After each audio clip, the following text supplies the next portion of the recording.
हम्म। आप कहता है मेंढक के प्रयोग में विकसित लक्षणों से जुड़ी को हम क्या कहते हैं, तो उसको क्या कहते हैं, बामुसा घ एरी, ऑप्शन नंबर ए। अगला है F1 पीढ़ी के संकर पौधे की जब समयुगी प्रभावित जनकों की क्रॉस कराया जाते थे तो उसे क्या कहते हैं, टेस्ट क्रॉस। दोनों को अगर संक्रम कहते हैं तो उसको टेस्ट क्रॉस। 3 नंबर का क्वेश्चन है, मेंडल एक शुद्ध बैंगनी फूल वाले मटर के पौधे को जब सफेद फूल वाले पौधे के लिए क्रॉस कराया जाता है तो पहली पीढ़ी में कैसे पौधे मिल जाते हैं, तो इसका आंसर हो जाएगा सभी फूल वाले बैंगनी पौधे। जो सफेद है वो क्या हो जाएगा, बैंगनी। ऑप्शन नंबर को। अध्याय 5 की ओर चल रहे हैं कि वंशागत एवं विविधता सिद्धांत, ये क्लास 12 का है, बायोलॉजी। जब जब किसी जब किसी जीव में एक लक्षण के एक दो से ज़्यादा एलील में जिम्मेदारी हो तो इसे क्या कहते हैं, तो बहुकल्पित। कहना देखो, एक लक्षण से ज़्यादा दो एलील जिम्मेदार हो तो उसे बहुविकल्प कहते हैं। अगला है, अगर दो पौधे ए बी बी एवं ए बी बी के बीच क्रॉस कराया जाए तो पीढ़ीवान पीढ़ी के पौधे को किस प्रकार जीनोटाइप होगा, तो इसका क्या होगा, 1 A B B 1 A B B। क्या होगा, 1 A small capital B A B B, ये होगा। अगला है, मेंडल के 5वां और 6वां क्वेश्चन, मेंडल के सिद्धांत को दोहराने वाले वैज्ञानिक कौन है? हुगो डी वीज, कॉकरोच एवं सोमार्क। हुगो डी वीज, कॉकरेस एवं शेरमार्क, ऑप्शन नंबर गो। 7वां है कि जब पीढ़ी के फिनोटाइप एवं जीनोटाइप दोनों का अनुपात 1:2:3 हो, यानी फिनो भी टाइम का हो और जीनोटाइप का अनुपात एक ही हो, या 1:2:1 हो, तो इस प्रकार की स्थिति को क्या कहते हैं हम, तो इसका इसे अपूर्ण प्रभाविता, ऑप्शन नंबर घ। अगला है, लाल त्वचा वाले मवेशी को जब सफेद रंग वाले मवेशी से क्रॉस कराया जाता है तो F1 पीढ़ी में मवेशी का रंग चित्तकबरा या लेन हो गया है, और यह किसको प्रदर्शित करता है, तो यह जब सफ़ेद और लाल त्वचा वायु को जब क्रॉस करे तो एक चित्तपितरा प्रयोग होता है, तो उसको क्या कहते हैं, सपाभिता, ऑप्शन नंबर को। कहता है, युग्मक एवं विकर्षण के सिद्धांत को किसने प्रतिपादित किया? युग्मक या विकर्षण के सिद्धांत बेटोस एवं पेटर्स, ऑप्शन नंबर क। वरीयता से रोगी पहचान नहीं कर पाता है, तो वरीयता क्या है, लाल तथा हरे रंग की, ऑप्शन नंबर को। 11 का है, क्रॉसिंग ओवर की क्रिया कब संपन्न होती है, तो पेकिटी, ऑप्शन नंबर को।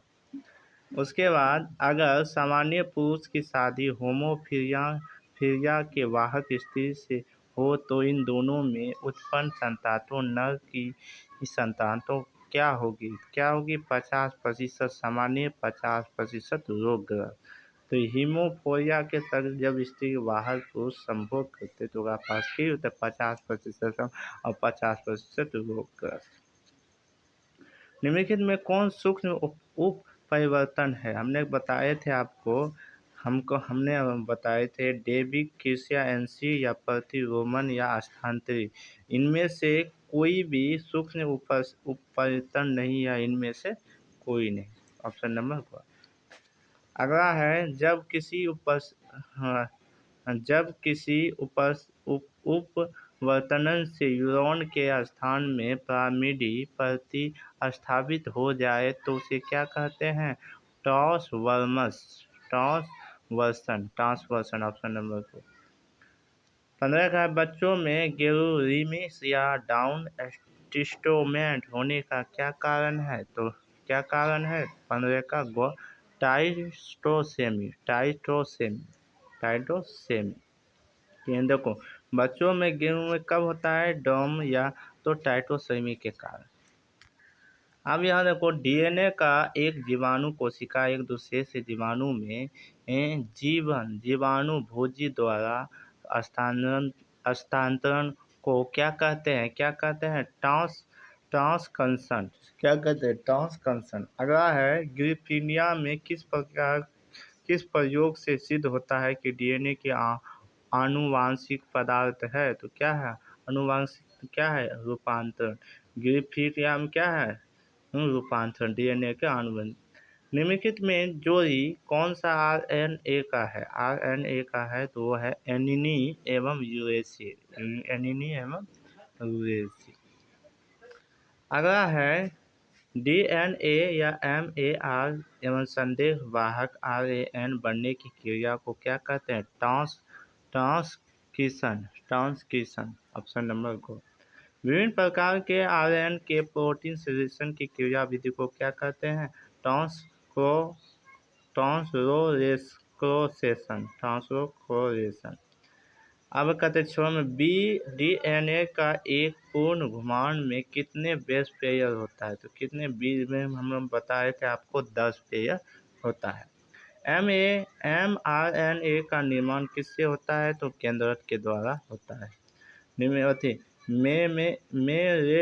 रस्न एवं हस्ताक्षर के प्रयोग में ई क्लोराइड की डीएनए का लेबन किया जाता है तो भारी नाइट्रोजन से। किससे किया जाता है? भारी नाइट्रोजन। तो रेसस के हस्ताक्षर ने किसका प्रयोग किया? ई क्लोराइड का, भारी नाइट्रोजन का। अब यहाँ है, डीएनए के छोटे छोटे टुकड़े में क्या जोड़ा जाता है? यहाँ जोड़ा जाता है डीएनए राइगोज। अगला है 10 नंबर का क्वेश्चन, डीएनए में द्विगुणित में किस प्रकार के एंजाइम की भूमिका रहती है? किस प्रकार की द्विगुणित में एंजाइम की भूमिका होती है? तो डीएनए पॉलीमेरेज। ऑप्शन नंबर को। निम्नलिखित में कौन सा चयन समापन कॉन्डम है? तो कॉन्डम है तो वो यूरस। तो उसके बाद प्रोटीन संश्लेषण में दो एमिनो हार्मोन के बीच किस प्रकार से बांध बनाया जाता है? तो वो क्या? पेंटाइस। Option number 4। डीएनए के आनुवांशिक यूक्रोटाइसोट की पूरक कौन है? एमएआरएन नाइट्रोजनी बेस। क्या है?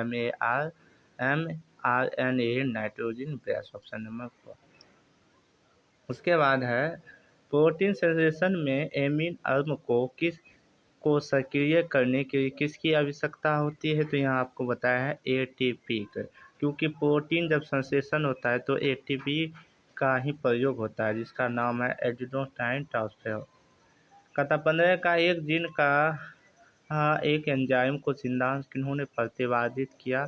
तो वो बीडल्स एवं टेटम। Option number 2। स्वरेख है, जो जीन अपना स्थान बदल रहते हैं उन्हें क्या कहते हैं? Translocation gene. 17 का है, किस प्रकार के जीन तथा एंजाइम आरएनए पॉलीमेरेज से जुड़ा हुआ होता है? तो प्रोमोटर जीन। Option number 4। कतार रेक ऑपरेशन में कितने संरचनात्मक जीन पाए जाते हैं? तो 3। कितने पाए जाते हैं? Option number 4। अगला है, टी ट्रोफेशन या ऑपरेशन किस प्रकार के तंत्र को दर्शाता है? तो क्या है? दमकारी तंत्र को। क्या कहें? दमकारी से। जीन को सिस्टोन या रिकॉर्ड म्यूकस के रूप में किसने परिभाषित किया? तो किसने किया? तो यहाँ लिखा गया है बेजर ने। क्या किया था? बेजर। क्योंकि जीन और सिस्टो रिकॉर्ड या म्यूटोन किसने? बेजर ने ही। Option number 4। रेक ऑपरेशन में रेटॉक्स का कार्य क्या है? प्रेरक। रेटॉक्स मीन्स प्रेरक। नियंत्रण जीन को क्या कहा जाता है? 22 का तो निरोधन। Option number 4। यूरेक्टोस में पाए जाने वाले नॉनकोपोडियम क्रम को क्या कहते हैं?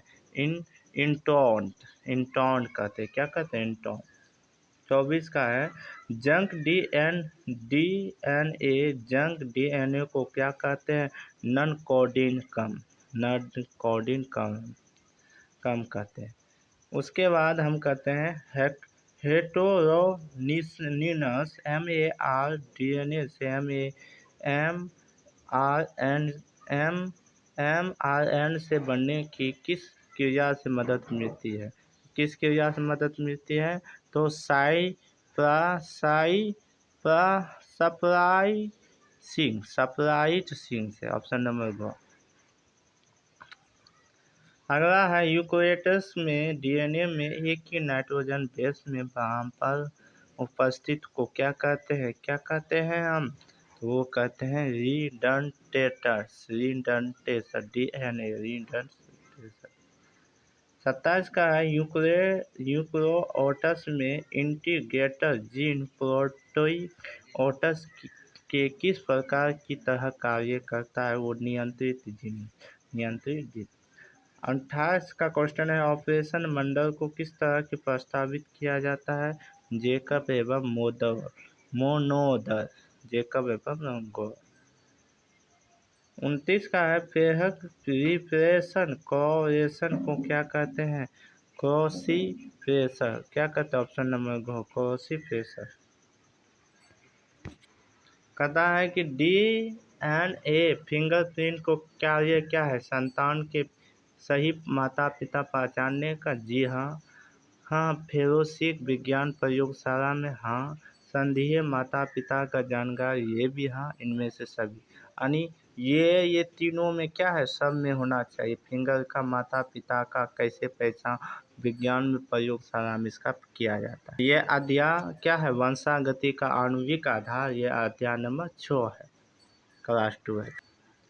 तो अध्याय नंबर 7 का है इसका लास्ट बायो का। तो कहता है कि पक्षियों एवं कीटों का पंख क्या होता है? असमजात होता है। ऑप्शन नंबर 4 पक्षी एवं कीट का क्या होता है? असमजात। एकिनोडा क्या किससे कहते हैं? योजक करी से। एकिनोडा किससे? योजक करी में। उसके बाद मनुष्य का अवशोषी अंग क्या है? क्या है बाबूसा? अवशोषी अंग। तो देखो बाह्य कर्ण की पेशी भी अवशोषी होता है। निष्ठों की झिल्ली भी, अंतरा पेशी कोशिका में भी, इनमें से सभी। अगला क्वेश्चन है घोड़े का सबसे पुरातन पूर्वज कौन है? तो इंडोहिटप्स में। Option number 4। केवल अफ्रीका में पाए जाते हैं। क्या पाए जाते हैं जी? इनमें सभी। देखो अफ्रीका में क्या पता है? जिराफ भी पाए जाते हैं, जेबरा भी पाया जाता है और गोरिल्ला भी पाया जाता है। इनमें से सभी। अब कहते हैं निम्नलिखित में कौन सा एक फुसुक मत्स्य है जो पश्चिम अफ्रीका में पाए जाते हैं? तो प्रोटोटेक्सस। Option number 2। फिजिकल जियोलॉजिक नामक पुस्तक किसने लिखा था? रेमार्क। अब यही में कहा जाएगा द स्पीच ऑफ कौन लिखा था? डार्विन ने लिखा था। कौन लिखा था? डार्विन। और फिलोसफी ऑफ जियोलॉजिकल रेमार्क। प्राकृतिक चुनाव का प्रवर्तक कौन है? तो प्राकृतिक चुनाव का जो प्रवर्तक है हमारा मार्क है। क्या है? मार्क। तो मार्क। ये अध्याय खत्म हुआ। अगला चलेंगे।